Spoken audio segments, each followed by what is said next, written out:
Olá a todos, boa noite, seja bem-vindo a mais um de nossos estudos, o mistério da profecia.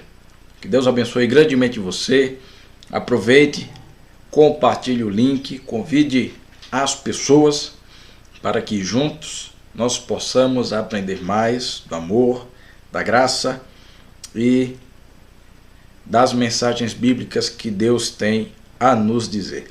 Então eu quero dar uma boa noite aqui já para aqueles que estão nos acompanhando.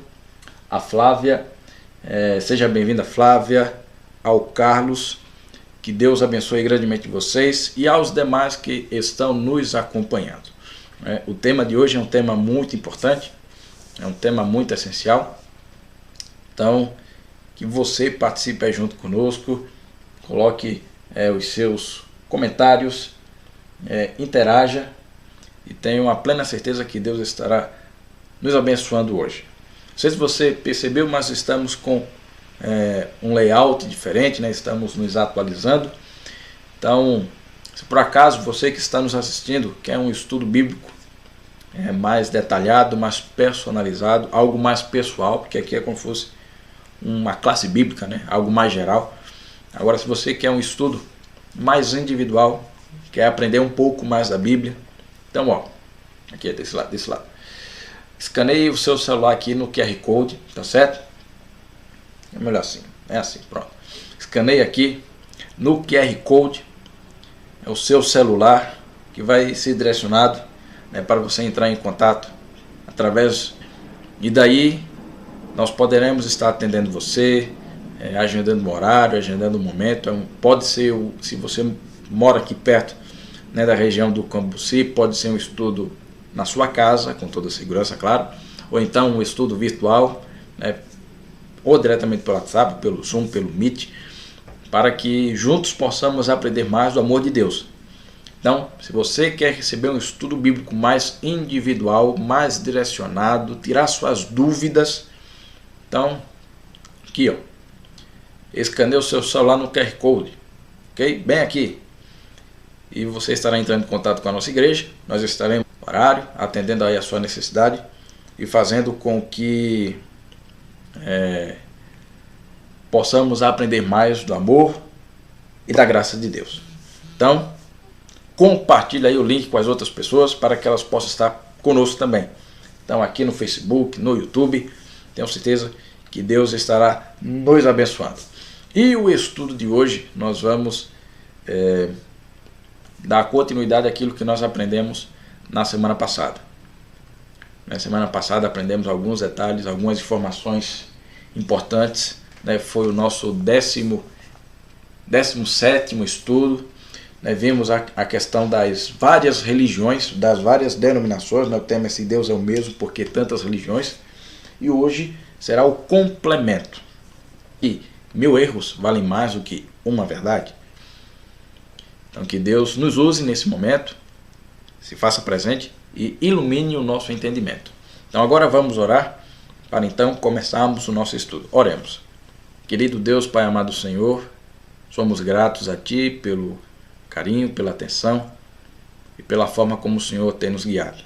Pedimos a Tua bênção nesse momento, que o Senhor esteja nos concedendo sabedoria, nos concedendo entendimento para aprender mais a Tua palavra e enxergarmos o que a Tua palavra tem a nos dizer. Esteja conosco hoje e sempre, nos abençoe nesse estudo. Isso aqui pedimos e agradecemos no nome de Jesus. Amém. Então, vamos lá para o nosso estudo. Ok? Então, o título, né, 1000 erros valem mais que uma verdade. E hoje, nesse estudo, será abordado, né, o desvio doutrinário ocorrido no cristianismo. E esse desvio é descrito em Apocalipse 17 como simbolismo de duas mulheres. Uma mulher pura, que veremos em Apocalipse 12, a igreja verdadeira, fiel, e a outra, Apocalipse 17, uma meretriz que faz aliança com poderes terrenos e adota crenças e práticas pagãs. Essa mulher ou igreja apostatada é também designada pelo apóstolo como Babilônia, que influenciou outras denominações a seguirem em parte suas práticas e que são as suas filhas. Em seu amor, Deus faz um urgente convite para sair da Babilônia e voltar à Escritura e se unir ao povo de Deus que guarda os seus mandamentos e que tem a fé em Jesus. Então, é isso que nós estaremos aprendendo e é nesse ponto que nós estaremos. Então, vamos lá. Em Apocalipse é apresentado 2 sistemas religiosos e nós temos que escolher. É algo assim até um pouco mais delicado, né? É algo até um pouco mais complexo para alguns. Com todo respeito,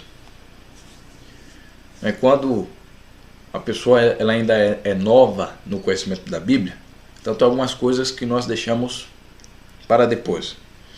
Mas quando se atinge uma certa maturidade espiritual, é necessário escolher. Só há 2 caminhos. É necessário escolher.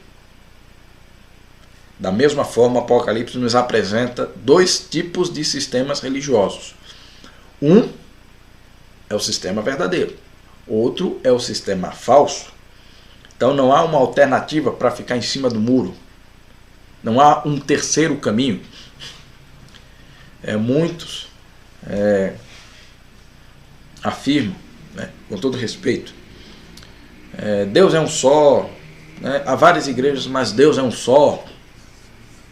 Ok, Deus é um só, mas há Deus verdadeiro e há Deus falso. Será que todas as denominações estão adorando o Deus verdadeiro da maneira correta, como Ele requer? Será que todas as igrejas estão pregando e falando o que de fato a Bíblia diz? Então, eu faço esse questionamento com todo respeito e com todo carinho. E ainda há aquela afirmativa. Todas as igrejas levam para Deus. São várias igrejas, mas todos levam para Deus. Veja, se todas as igrejas levam para Deus, então por que tem tantas? Porque uma, infelizmente, tenta atacar a outra. Segundo ponto, vamos supor a sua casa. O itinerário que você fazia, ou retomou a fazer, da sua casa até o seu trabalho, ou da sua casa até a sua escola. Há um itinerário. Vamos aplicar esse pensamento de que todos os caminhos levam a Deus, como todos os caminhos levam até a sua casa. Imagine que você saiu do seu trabalho. E você tem um caminho. E aí você pensa, hoje eu vou tomar um caminho diferente, sabe? Vamos supor, você mora aqui em São Paulo, eu vou pegar o trem, pagar a passagem até Itapevi. Só que você trabalha em Guarulhos. Mas você coloca na cabeça, todos os caminhos vão levar para o meu trabalho. Então não importa, eu vou pegar o trem para Itapevi e eu vou acabar em Guarulhos. Isso eu tenho certeza. Aí eu pergunto, como é que isso acontece? Se você não pegar o ônibus ou a condução, pagar o Uber, seja lá o que for, o caminho até Guarulhos, onde fica o seu trabalho, se você pegar um caminho para Itapevi, para Santana de Parnaíba, para Mauá, quando é que você vai chegar em Guarulhos? Nunca, porque você está indo para um destino diferente. Então, da mesma forma, só há um caminho que leva a Deus, não há vários caminhos. E a Bíblia aponta aqui que caminho é esse. E a igreja de Deus tem que pregar esse caminho. Então é isso que nós veremos. Então o livro faz forte apelo para todos nós nesses últimos dias. Então é urgente compromisso com uma das mulheres simbólicas do livro do Apocalipse. Ou você está comprometido com uma, ou você está comprometido com a outra. Essa é a verdade que vale mais do que 1000 erros. Então vamos lá. Primeiro, vamos analisar a primeira mulher. É a mulher vestida de sol que é descrita em Apocalipse 12. Nós não vamos descrever Apocalipse 12 de maneira detalhada. Vamos apenas estudar o simbolismo da mulher. No livro do Apocalipse, uma mulher pura simboliza a noiva de Cristo. Simboliza a igreja verdadeira. Em Jeremias capítulo 6, verso 2, o profeta menciona a formosa e delicada filha de Sião. Filha de Sião é o termo que descreve o povo de Deus. Se você for para o livro de Amós, Deus pede para que Amós se case com uma prostituta, porque aquela prostituta simbolicamente representava o povo de Israel. A mulher que naquele momento estava infiel a Deus. Então aqui Deus compara seu povo, né, nesse caso Sião, seu povo a uma mulher bela e pura. Em Efésios capítulo 5, o verso 25 até o verso 30, ele compara Jesus a um esposo fiel e a igreja como a noiva. E Apocalipse 12 traz o símbolo de uma mulher vestida de sol, ou seja, uma mulher que resplandece o sol. Uma mulher que resplandece a justiça de Cristo. Então, a igreja de Deus, a igreja de Cristo, ela resplandece a justiça de Cristo, o sol da justiça. Ela é fiel a Cristo. A mulher vestida de branca. As suas doutrinas são puras. Então, essa mulher é fiel ao seu verdadeiro amado, Jesus. É fiel ao seu verdadeiro esposo, Jesus. Ela não tem nenhuma mancha de corrupção com falsas doutrinas, sendo descrita como a noiva de Cristo, a sua igreja aqui na terra. E ao longo dos séculos, Satanás tem perseguido e tentado destruir o povo de Deus. E uma coisa, né, não está aqui no estudo, mas eu só vou pontuar, caso você leia Apocalipse 12, Caso você leia Apocalipse 12, vai ver ali alguns símbolos. Um desses símbolos com relação à mulher é que ela está vestida de branco, ela resplandece o sol, sobre a sua cabeça tem 12 estrelas, e ela está, e a base é a lua, ela está em pé sobre a lua. Que ideia é essa? O sol representa Cristo. Essa mulher resplandece a justiça de Cristo. A sua base é o Antigo Testamento, que reflete a promessa que é confirmada no Novo Testamento. E a coroa de 12 estrelas representa ali então não somente as 12 tribos de Israel, mas também os 12 apóstolos, o fundamento da igreja do Novo Testamento. Então, a igreja pura de Cristo, ela tem como base tanto os ensinamentos do Antigo Testamento como os ensinamentos do Novo Testamento. E ela resplandece a justiça de Cristo, não é a sua justiça própria, não é o seu próprio mérito, mas os méritos de Cristo. E representa como um todo não somente os ensinamentos e aquilo que Deus falou para Israel, representadas ali pelas 12 tribos, mas também aos apóstolos, os 12 apóstolos. Então, esse é o simbolismo da igreja pura de Cristo. Em Apocalipse 12, o verso 17, diz que irou-se o dragão, Satanás, contra a mulher, a igreja de Cristo, o povo de Cristo, e foi pelejar com os restantes de sua descendência, o povo de Deus dos últimos dias que permanece fiel, porque Deus sabia que haveria um momento em que o povo se tornaria infiel, assim como aconteceu no Antigo Testamento. E o que representa o povo fiel dos últimos dias? Os que guardam os mandamentos de Deus e têm o testemunho de Jesus. Nós já estudamos bastante sobre isso. Então a noiva de Cristo, sua igreja, é obediente a Ele, a Cristo. Seu amor e lealdade são oferecidos unicamente a Cristo. Então esse é o retrato glorioso dos seguidores de Jesus. Resplandece a Cristo. Então esse é algo muito importante e muito especial.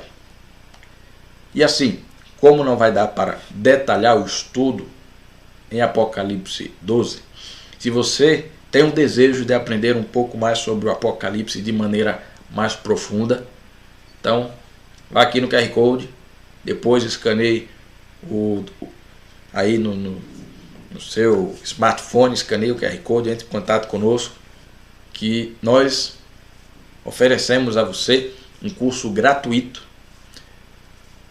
mais profundo, do estudo do Apocalipse, ok? Então, se você tem esse interesse ou quer tirar dúvidas com relação a conteúdos específicos, também aproveite aqui o QR Code, escaneie, entre em contato conosco que nós estaremos atendendo você, tá certo? Então, esse é o retrato glorioso dos seguidores de Cristo.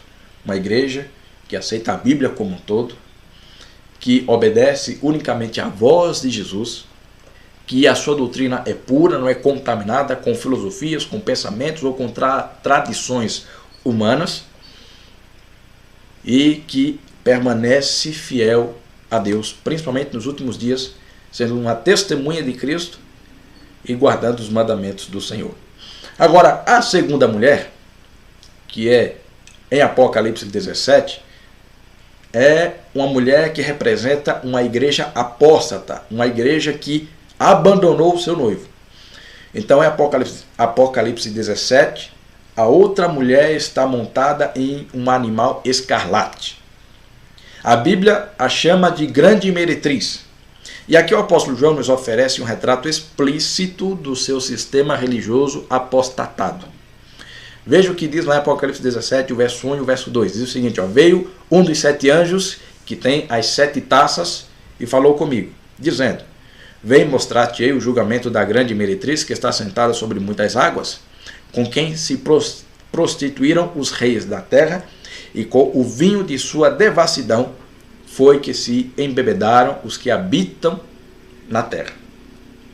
Então, essa meretriz abandonou aquele a quem amava, Jesus.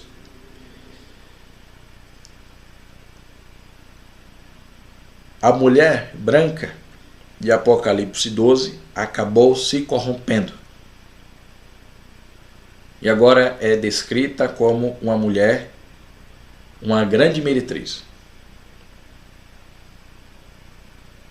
Mas só reforçando, da igreja pura, representada pela mulher de Apocalipse 12, nós vimos que há um descendente, há um restante dessa igreja pura que permanece fiel nos últimos dias, em contraste com agora a igreja representada por uma mulher corrompida, contaminada, uma meretriz.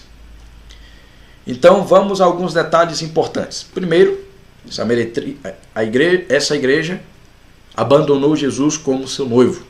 Ela não tem mais relação com Jesus, ela vai se relacionar com outros sistemas. A Bíblia diz que ela se acha sentada sobre muitas águas. Isso no verso 1. Quando nós vamos para o verso 15, diz a interpretação: a água onde a meretriz está sentada são povos, multidões, nações e línguas. Ou seja, essa igreja que abandonou Cristo como seu líder supremo, ela é uma igreja universal, está em todo o mundo, não é uma igreja localizada. Ela não está em um ponto específico. A sua influência é sobre toda a terra. Ou seja, é uma igreja universal. A Bíblia também diz que os reis da terra se prostituíram com a meretriz. Ou seja, ao essa igreja abandonar o seu relacionamento com Cristo, ela vai se relacionar agora com os reis da terra. O que isso quer dizer? Agora é uma união ilícita. O que é essa prostituição da meretriz?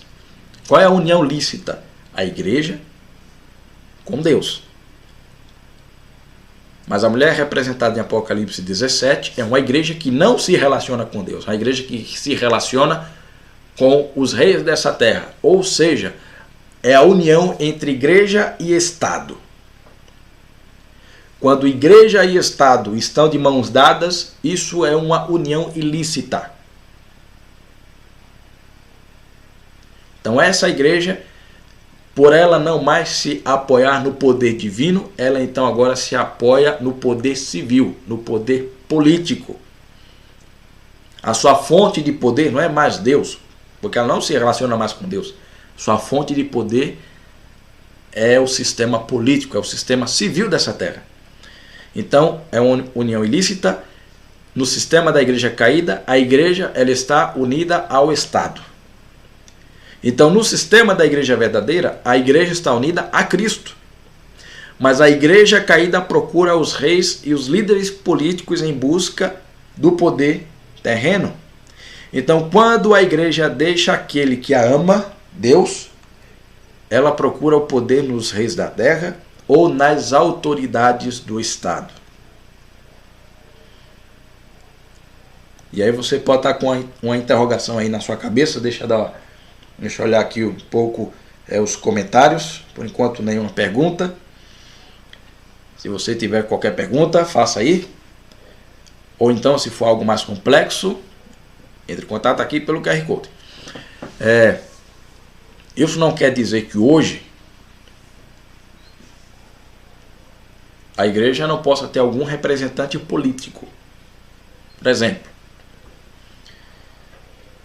se algum membro de alguma igreja ele quiser se candidatar a algum cargo político, a igreja não tem autoridade de proibi-lo.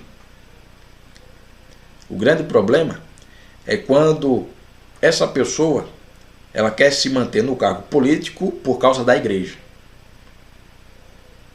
Esse é o grande problema. Então, por exemplo, na igreja adventista, nós não apoiamos uma bandeira política. Em nenhum momento um político vai subir no púlpito da igreja fazer um discurso político. Jamais. Jamais é permitido utilizar a igreja adventista como um cabo eleitoral. Mas nós temos políticos, vereadores, deputados que são adventistas.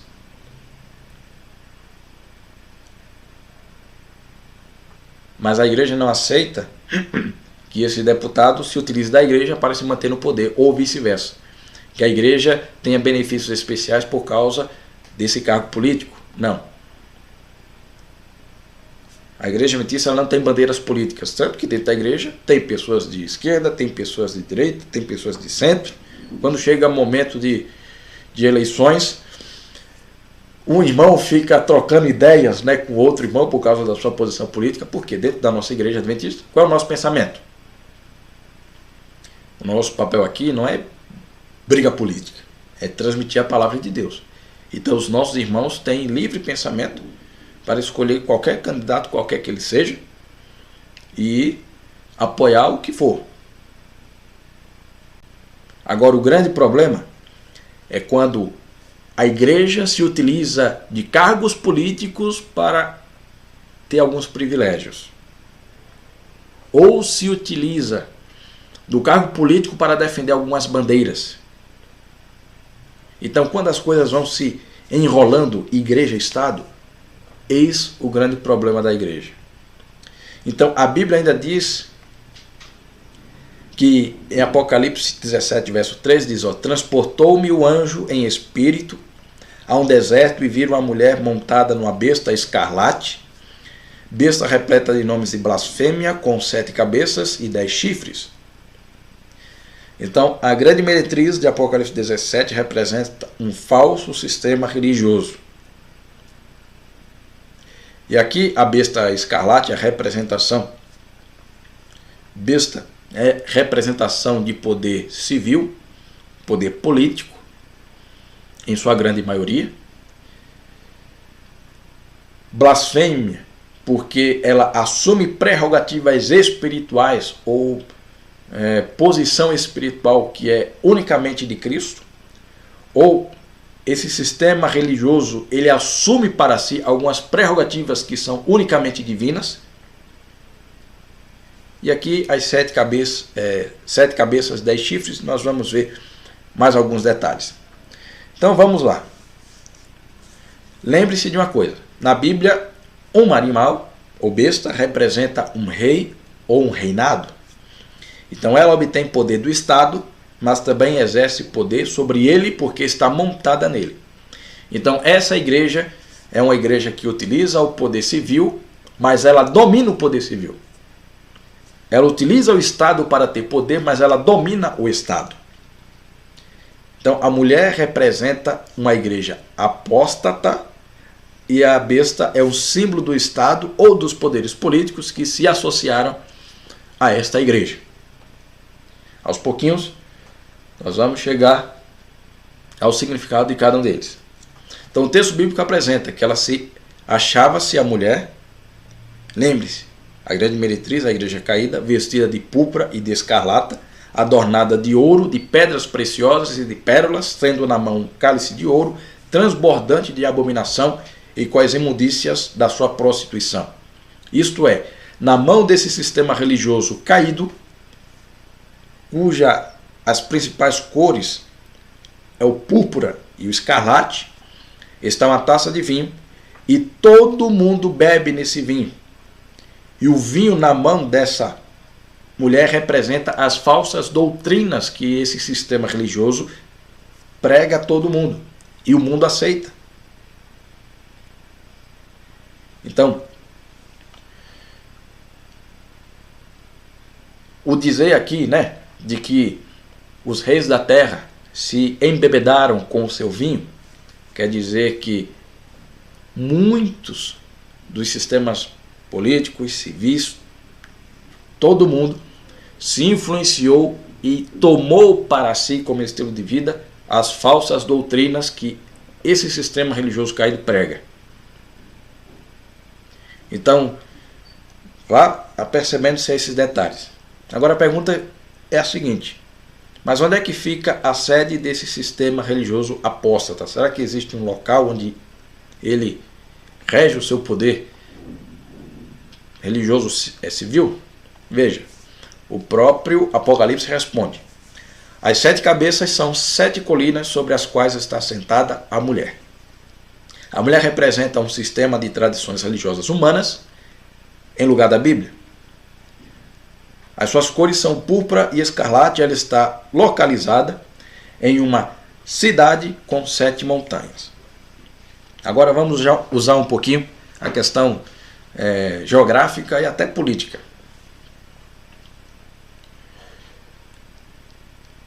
Qual sistema religioso que está em todo mundo,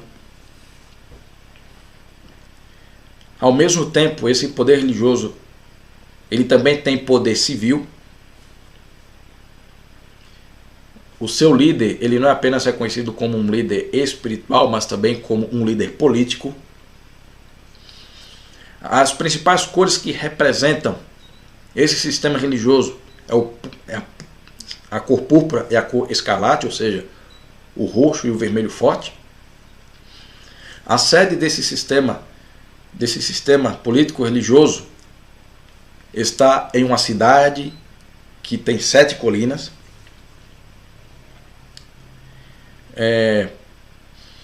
Aqui no estudo não vai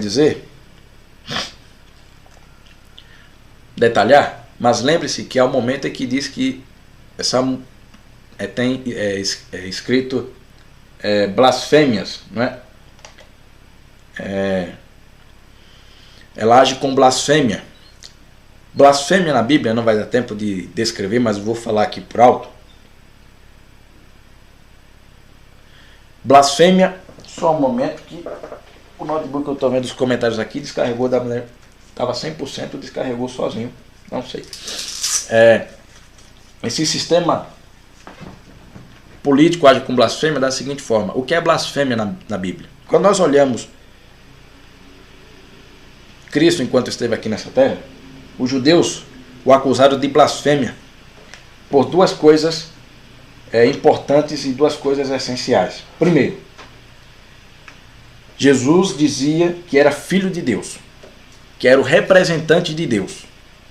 Os judeus, por causa disso, o acusaram de blasfêmia, porque diziam que Jesus estava afirmando que era o próprio Deus, e eles não aceitavam isso. Então, acusaram Jesus de blasfêmia por causa disso. Segundo ponto, com relação à blasfêmia, os judeus acusaram Cristo de blasfêmia porque ele perdoava pecados. Muitas vezes Jesus perdoou pecados de pessoas E os fariseus, os judeus de seu tempo, de sua época, o acusaram de blasfêmia, porque ele estava perdoando pecados. Porque os judeus falavam, somente Deus pode perdoar pecados. Somente a ele é dada essa prerrogativa de perdoar pecados. Mas vamos aqui comigo. Jesus é Deus, sim ou não? Sim. Então, ele poderia dizer muito bem que era Deus, ou que era o representante de Deus, e também ele poderia perdoar pecados sem nenhum problema. Então, esse sistema falso, ele toma para si a prerrogativa de ser o representante de Deus nessa terra e de perdoar pecados. Então, junta aqui o pacote. Qual hoje, com todo respeito, nós estamos aqui identificando um sistema político-religioso. Não é pessoas, mas o sistema. Então, só recapitulando, ligando as pontas. Qual o sistema religioso que possui autoridade civil também, onde o seu líder, além de ser reconhecido como líder espiritual, é reconhecido também como um líder político, um sistema religioso onde as suas principais cores, seus representantes utilizam a púrpura e o escarlate, onde a sua sede fica em uma cidade que é rodeada de 7 montanhas, onde esse sistema político-religioso se apresenta como representante de Deus, o seu líder se apresenta como representante de Deus, e que ela toma sobre si a prerrogativa de perdoar pecados, que é unicamente a Deus. Na Europa existe esse lugar, ou essa cidade. Seja a capital de um poder político-religioso que por séculos tem influenciado líderes políticos na Europa, esteja edificada entre as montanhas e as principais cores de suas vestes de seus líderes sejam púrpura e escarlate, existe apenas uma cidade no mundo que combina tudo isso. É Roma. E com todo respeito, onde é que na cidade de Roma é sede de qual sistema político? O catolicismo. A Igreja Católica Apostólica Romana.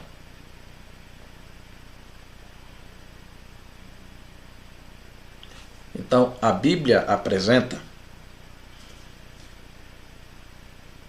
que esse sistema, infelizmente, iria se corromper. E dá as características desse sistema corrompido.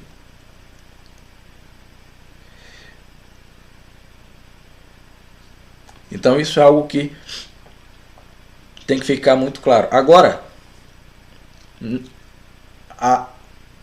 o Apocalipse não apresenta apenas isso. Ele dá mais um detalhe. Tem algo escrito na testa dessa meretriz. Na sua fronte achava-se escrita um nome, um mistério. Babilônia, a grande, a mãe das meretrizes e das abominações da terra. Ou seja, essa mãe, essa meretriz, ela tem várias filhas, as quais têm conservado muitos de seus falsos ensinamentos não políticos. O que isso quer dizer? Na profecia, o sistema católico romano é representado como a mãe, a grande meretriz, mas que ela tem filhas, ou seja, outros sistemas religiosos que não se apresentam como o sistema católico romano, mas que ainda preserva algumas de suas características, alguns de seus ensinamentos, por mais que não seja o espelho exato do sistema católico, mas na sua doutrina há resquícios do catolicismo. E elas são consideradas como filhas. O que a Bíblia quer dizer com mistério e com Babilônia Grande? Não era a Babilônia literal, o poderoso império que dominou o Oriente Médio, que já tinha sido destruído há mais de 500 anos e que perdeu importância. Portanto, essa passagem não está falando de uma Babilônia literal, está falando de uma Babilônia espiritual. Então, Apocalipse 17 está falando sobre a Babilônia espiritual, um sistema religioso apóstata que se apartaria dos puros ensinamentos da palavra de Deus e reintroduziria no cristianismo muitos dos ensinamentos que era praticado pela Babilônia pagã no Antigo Testamento. Ou seja, doutrinas falsas se infiltrariam na igreja por meio desse falso sistema religioso que é representado como Babilônia. E aqui nós vamos ver algumas das principais falsidades da Babilônia real, literal, que nós encontramos no Antigo Testamento e que influenciou o povo de Deus e o cristianismo e que cria o simbolismo da Babilônia espirituais. Então, só aqui, a Flávia aqui, né, nos comentários, colocou nos estudos anteriores, vimos que o próprio catecismo desse sistema religioso reconheceu por livre decisão guardar o domingo ao invés do sábado, né, que é o real mandamento de Deus. Então, é isso mesmo, né, o próprio catolicismo muitas vezes ele tomou sobre si essa prerrogativa. Em muitos desses ensinamentos ela reconhece que não é com base bíblica. Então, voltando ao livro do Gênesis, podemos entender por que Deus, no Apocalipse, chamou a meretriz esse sistema religioso de Babilônia. No Antigo Testamento, logo após o dilúvio, houve um grupo que se rebelou contra Deus. Esse grupo construiu uma torre e ela ficou conhecida como a Torre de Babel. Veja o que diz Gênesis 11:9. Chamou-se-lhe por isso o nome de Babel, porque ali confundiu o Senhor a linguagem de toda a terra, e dali o Senhor os dispersou por toda a superfície dela. Então, eles não creram pela fé que o mundo nunca mais seria destruído por um dilúvio. É uma alternativa humana para se proteger. Saíram da fé para as obras. Então, primeira característica. O povo de Babel, ao construir aquela torre, representou duas rebeliões contra Deus. Primeiro, eles não estavam aceitando a proteção divina. Deus havia prometido a Noé: eu não irei destruir esse mundo com água. Mas os habitantes de Babel, eles não acreditaram na proteção divina e eles construíram a sua própria proteção. Esse é o primeiro ponto. Eles rejeitaram a proteção de Deus. Segundo ponto, ao que tudo indica, e pelo relato bíblico e pela construção gramatical, o objetivo do povo de Babel não era apenas se proteger de um outro dilúvio, mas de alcançar o céu. Ou seja, eles queriam tomar o céu com as suas próprias forças. Eles queriam conquistar o céu com o seu próprio poder. Então, primeiro ponto aqui. O foco do ensinamento religioso babilônico, pagão, é você rejeitar a ação de Deus e buscar pelos seus próprios méritos o alcance da graça. Ou buscar pelo seu próprio poder, pelos seus próprios caminhos, o céu. Em vez de aceitar aquilo que Deus oferece, é criar o seu próprio caminho para conquistar o céu. Então, como é que isso acaba se tornando claro, principalmente no período da Idade Média? As indulgências, as promessas,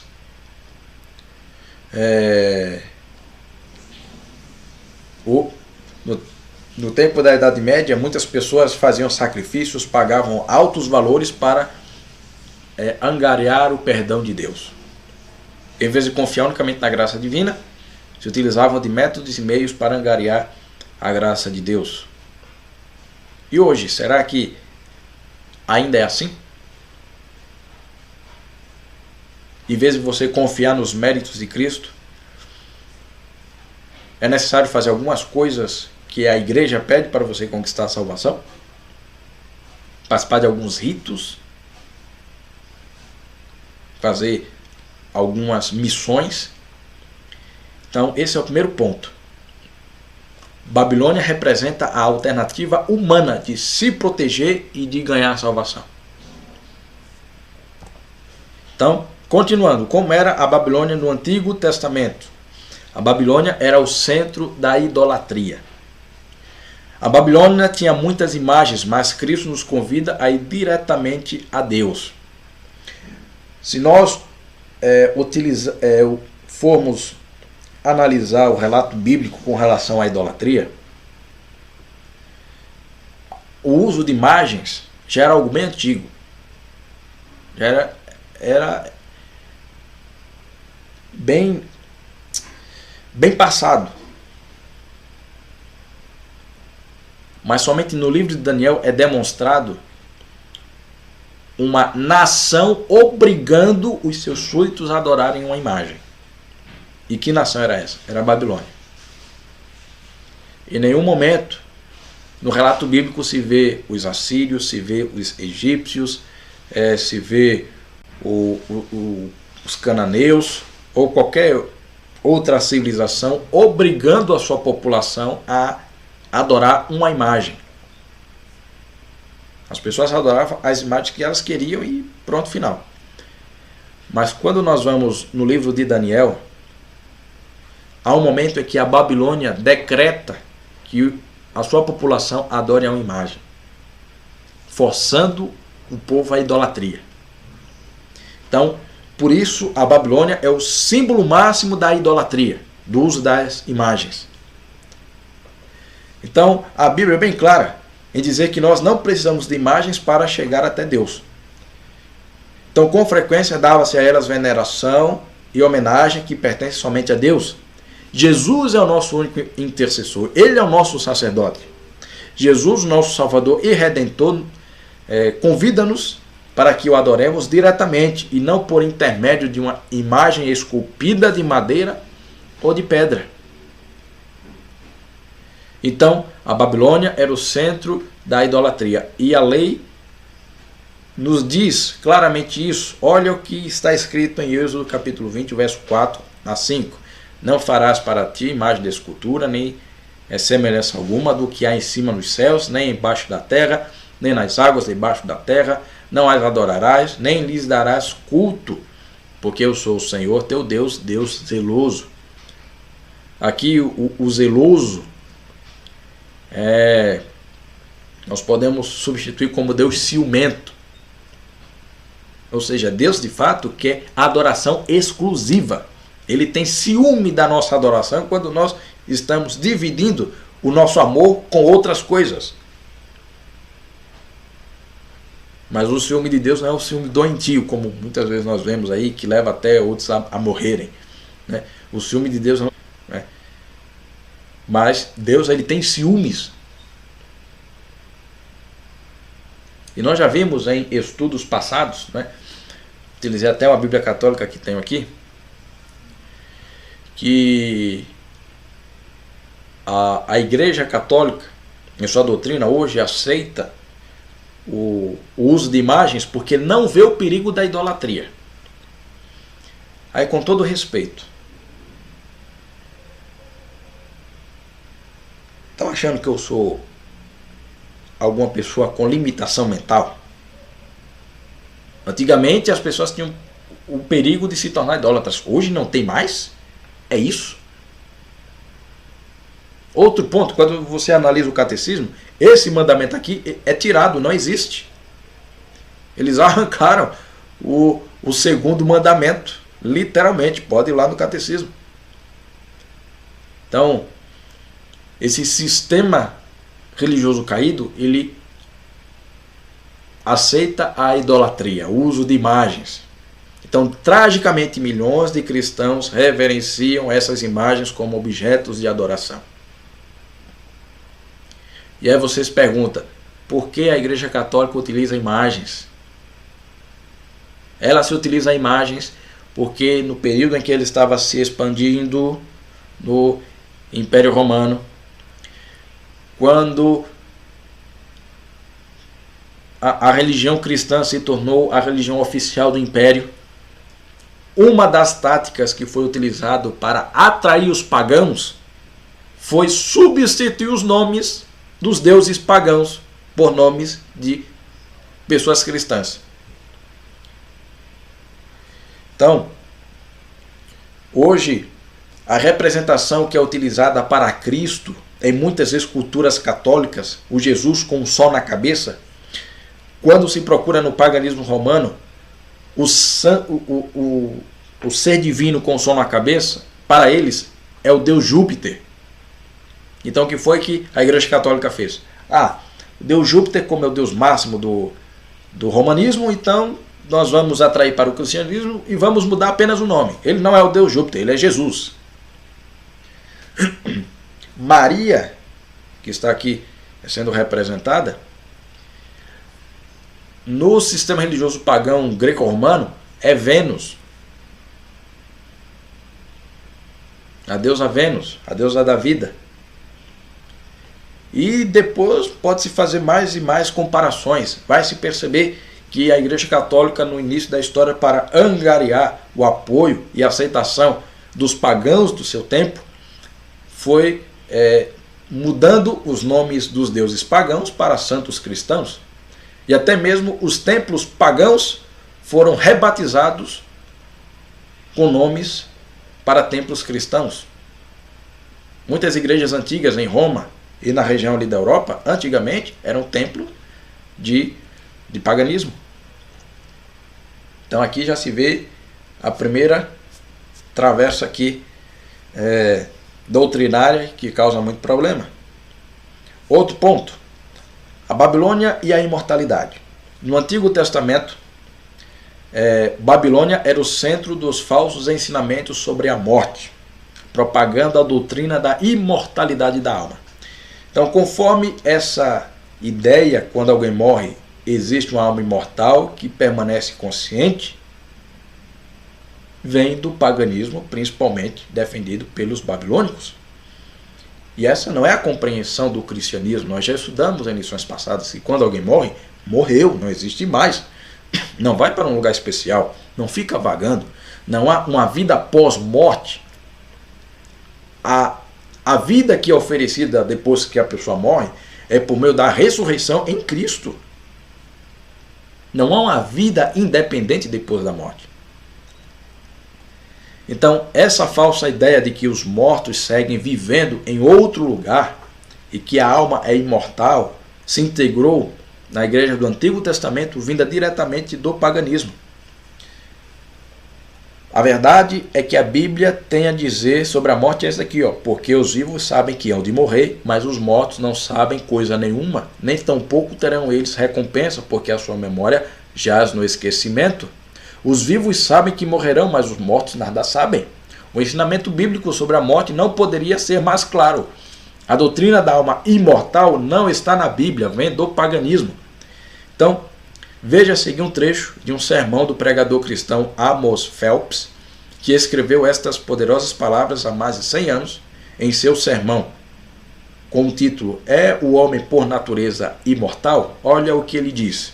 Essa doutrina da imortalidade da alma pode ser rastreada pelos lamacentos canais de um cristianismo corrompido, de um judaísmo pervertido, de uma filosofia pagã e uma idolatria supersticiosa, até chegar ao grande instigador.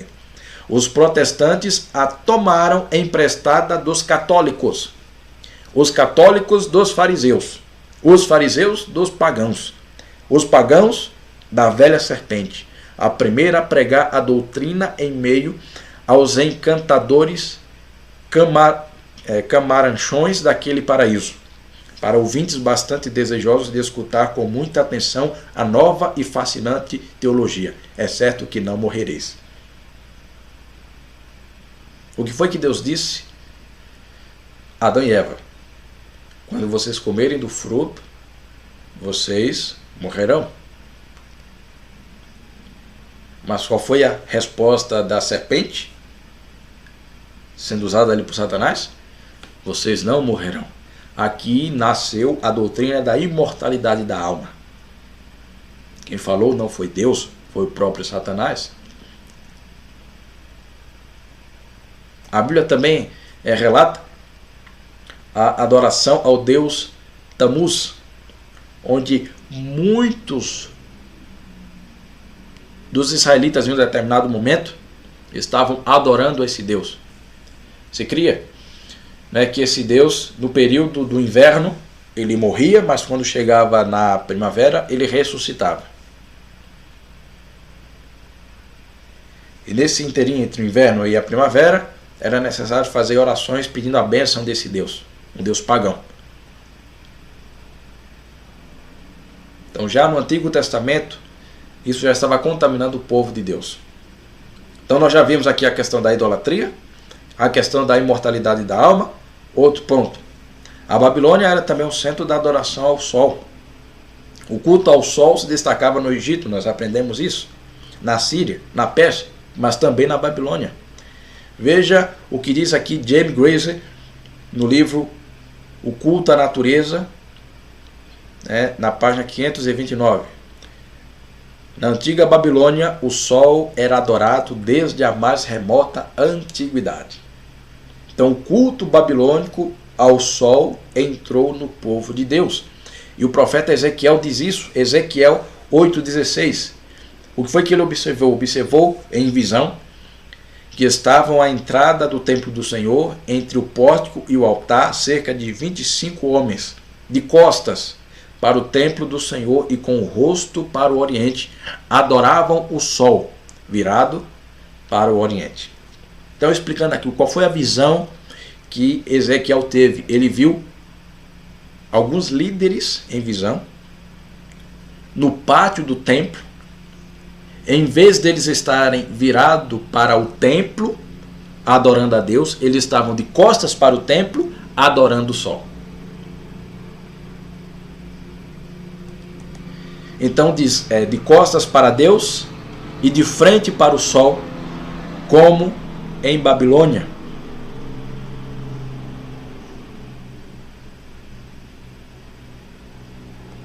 Então, devemos estar prestando atenção a esses detalhes.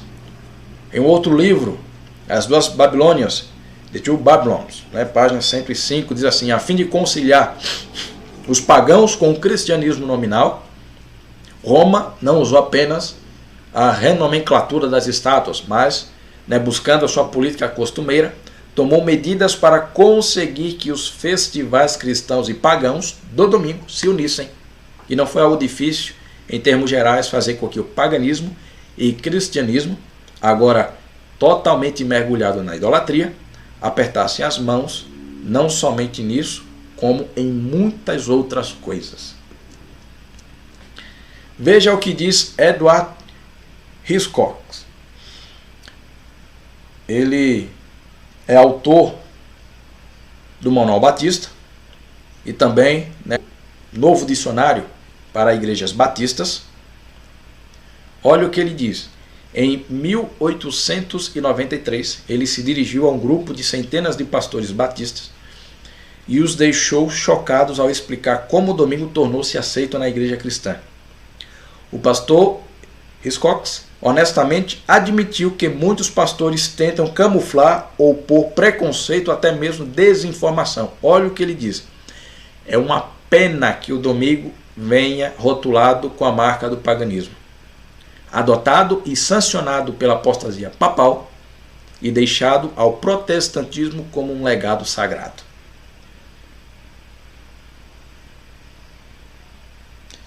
Então, você se lembra que Apocalipse 17 informa que a meretriz, ela tinha suas filhas, ou seja, que outros sistemas religiosos, eles ainda adotariam algum ou outro elemento da mãe. E aí eu pergunto, hoje, olhando como base o sistema religioso católico, as doutrinas católicas, será que existem outras denominações que ainda seguem as doutrinas, algumas doutrinas da Igreja Católica? Uma pergunta muito simples que eu vou fazer aqui. Quantas igrejas hoje defendem o domingo como dia santo ou o domingo como dia sagrado? E fazem até uma ginástica para dizer que o sábado foi abolido.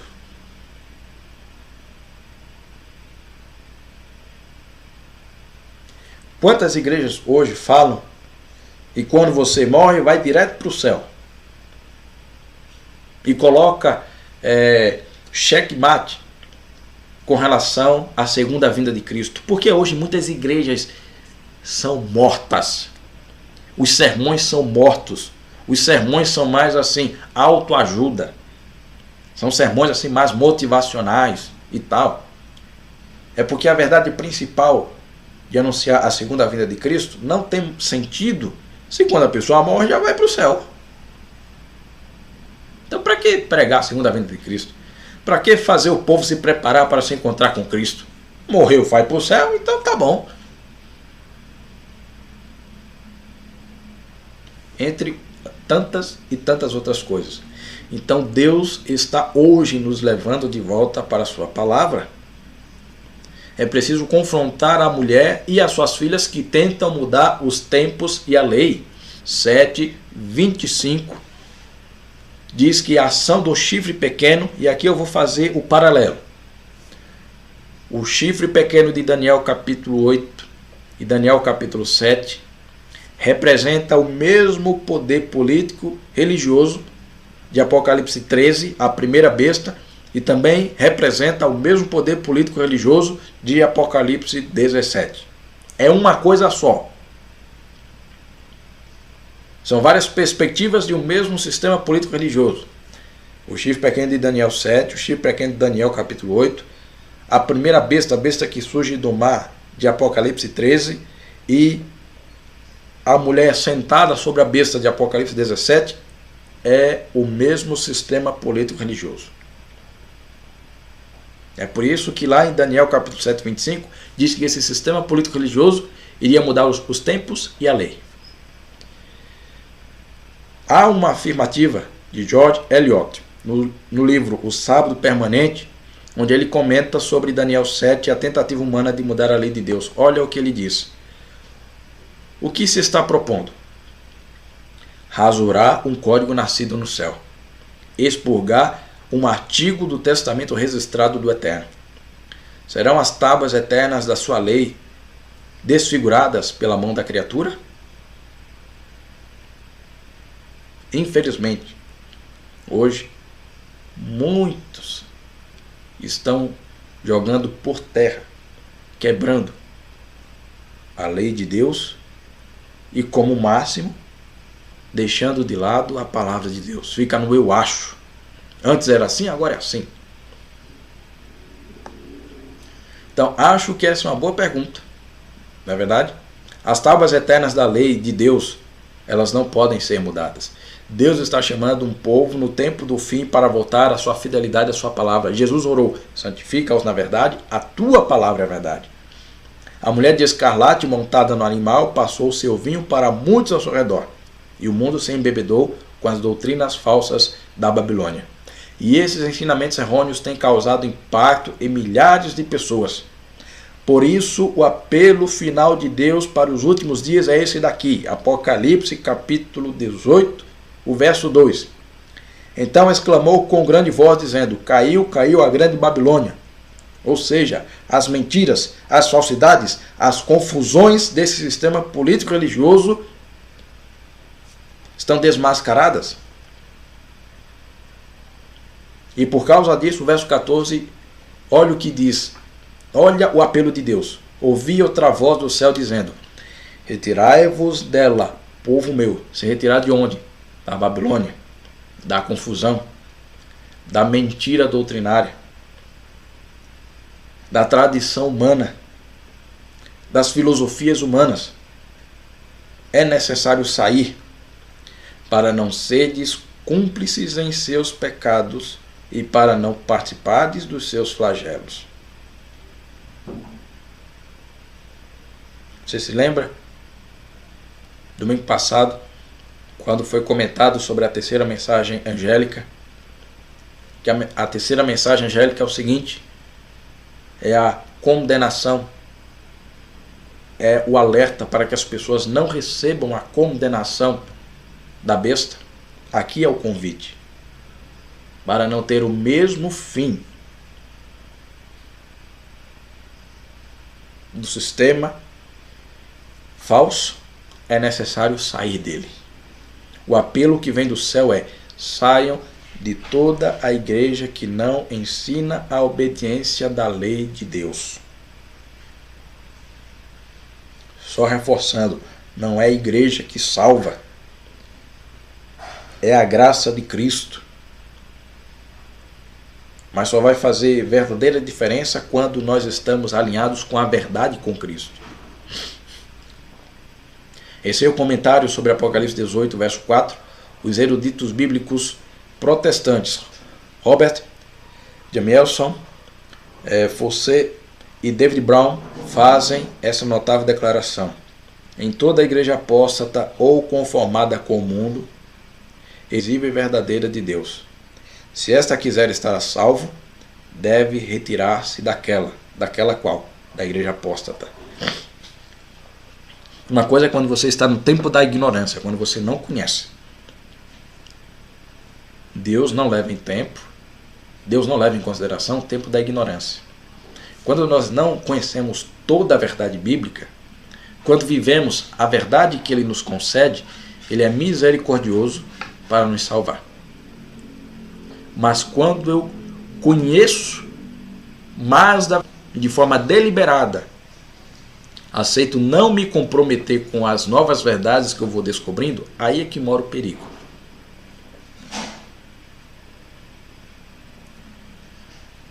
Então é necessário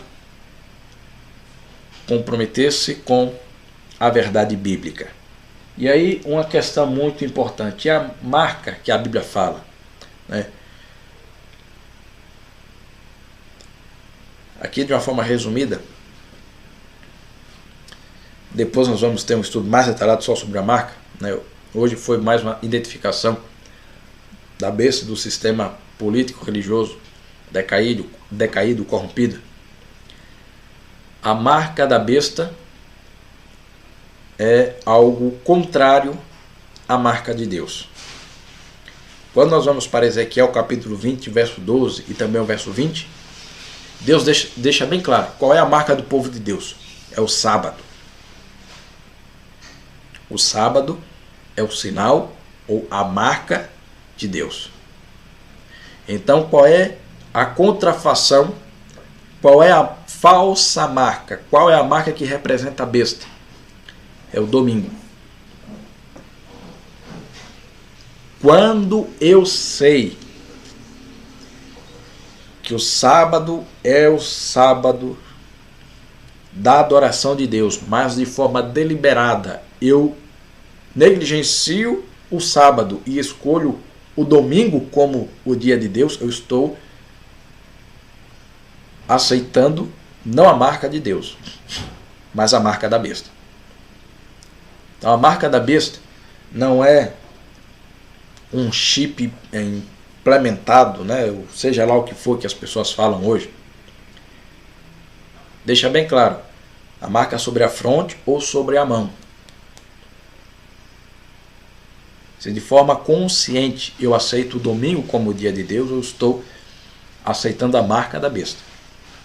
Ou, mesmo que de forma inconsciente, mas se for, a mão representa trabalho.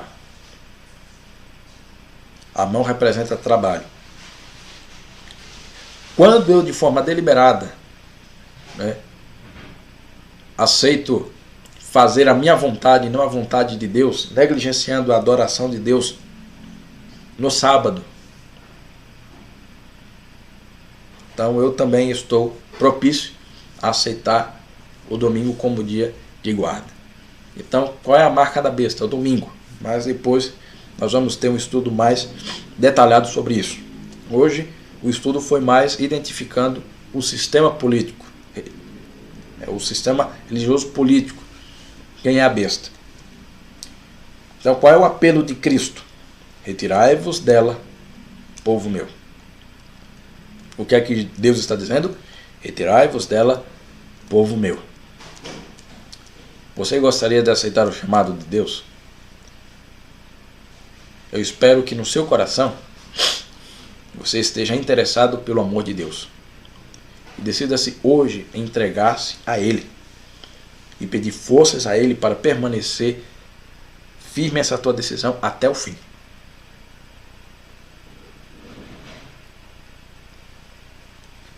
A Bíblia deixa bem claro. Não é a religião que salva. O que salva é o nosso... É me entregar plenamente a Deus. Entregar minha vida a Deus e permitir que os méritos salvíficos de Cristo estejam plenos na minha vida. Sejam plenos em mim. Que o sangue de Cristo me transforme, me lave. Mas em contrapartida, Deus, Ele espera que nós assumimos um relacionamento com Ele. E para se relacionar com Ele, é necessário fazer a vontade dEle. E qual é a vontade de Deus? É que você esteja no meio de um povo que aceite plenamente as verdades bíblicas, não as doutrinas humanas, ou um meio alternativo para a salvação, ou que apresenta uma salvação como uma salvação barata. Então, meu convite para você nessa noite, nesse momento, aceite o compromisso com Deus. Aceite as verdades bíblicas que são reveladas. E esteja no povo que defenda e aceite as verdades bíblicas. Mas aceite estar com esse povo não porque você quer ser salvo ou alcançar a salvação porque está no meio dele. Mas esteja nesse povo como a consequência da aceitação da salvação que Deus ele te oferece.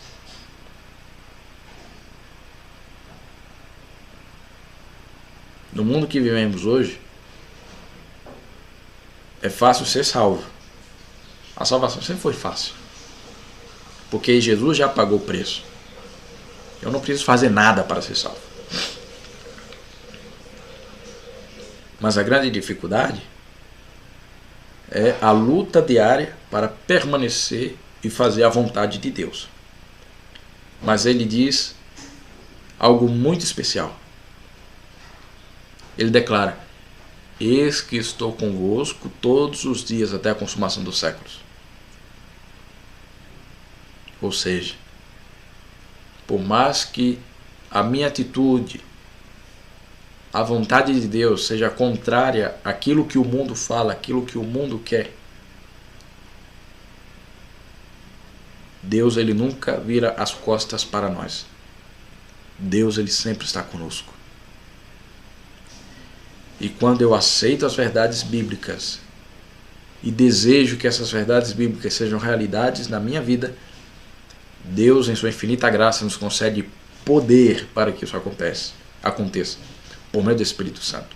É o Espírito Santo que nos capacita a observarmos o sábado, a compreendermos as verdades bíblicas, a falarmos do seu amor, a vivermos unidos como irmãos, esperando o seu retorno. É unicamente por meio do poder do Espírito Santo. Essa batalha não é vencida sozinha. Essa batalha só é vencida com Cristo ao nosso lado. Então o convite de Deus é o seguinte: meu filho, minha filha, eu sei que algumas decisões são difíceis de tomar, mas essas decisões são necessárias, essas decisões são importantes. Essas decisões não podem ser deixadas para depois. Hoje é o momento de decidir estar ao lado de Deus, estar ao lado da verdade de Deus. Qual é a tua resposta? Eu espero que a tua resposta seja sim. Senhor, eu quero estar do teu lado. Eu quero defender a tua bandeira. Eu quero defender a tua causa. E que assim você aceite estar com Deus. Nesse momento vamos orar. E só reforçando, se você quer aprender um pouco mais a Bíblia de uma forma mais profunda, de uma forma mais íntima com Deus, de uma forma mais pessoal, aqui ó, use o QR Code, escaneie seu celular aqui.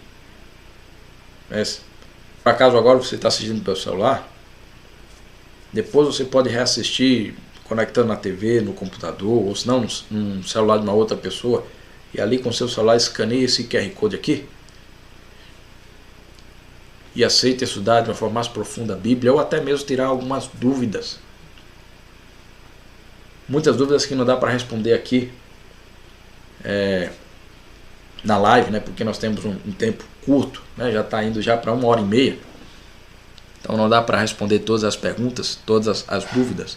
Mas use aqui esse QR Code para que depois você tenha acesso a ter todas as suas dúvidas da maneira mais pessoal, da maneira mais direta, e assim aprender mais sobre a palavra de Deus e viver mais por meio da palavra de Deus, por meio do Espírito Santo.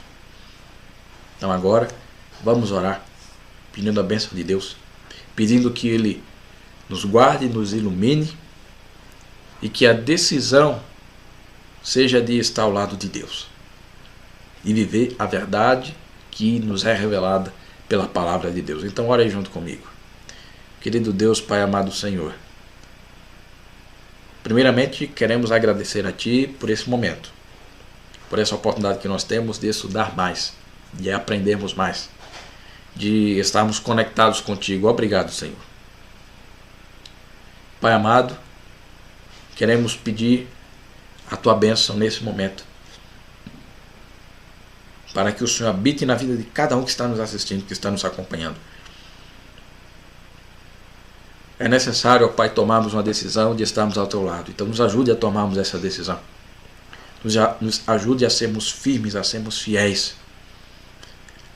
Senhor, nós vivemos em um grande conflito, onde Satanás se utiliza de várias artimanhas para nos separar de Ti, para distorcer o nosso caminho, atrapalhar a nossa caminhada. Mas pedimos, Pai, nos conceda a Tua força, nos faça enxergar as verdades que estão na Tua palavra, nos ajude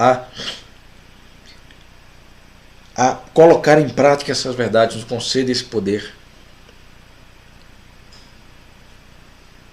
e nos ajude a cada dia a confirmarmos a nossa decisão de fazermos parte do Teu povo, de fazermos parte da Tua igreja.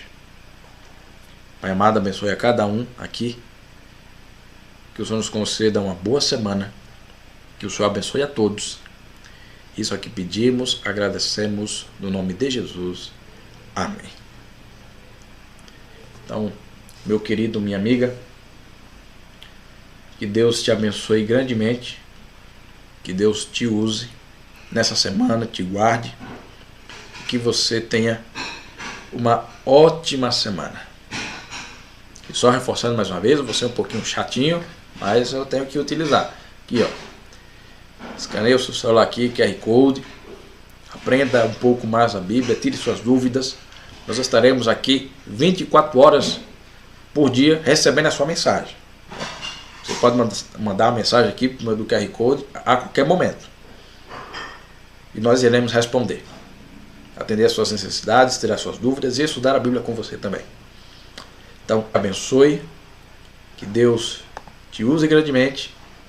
E até nosso próximo estudo. Te convido, próximo sábado, 9 horas da manhã, esteja conectado para a nossa live, Escola Sabatina, culto.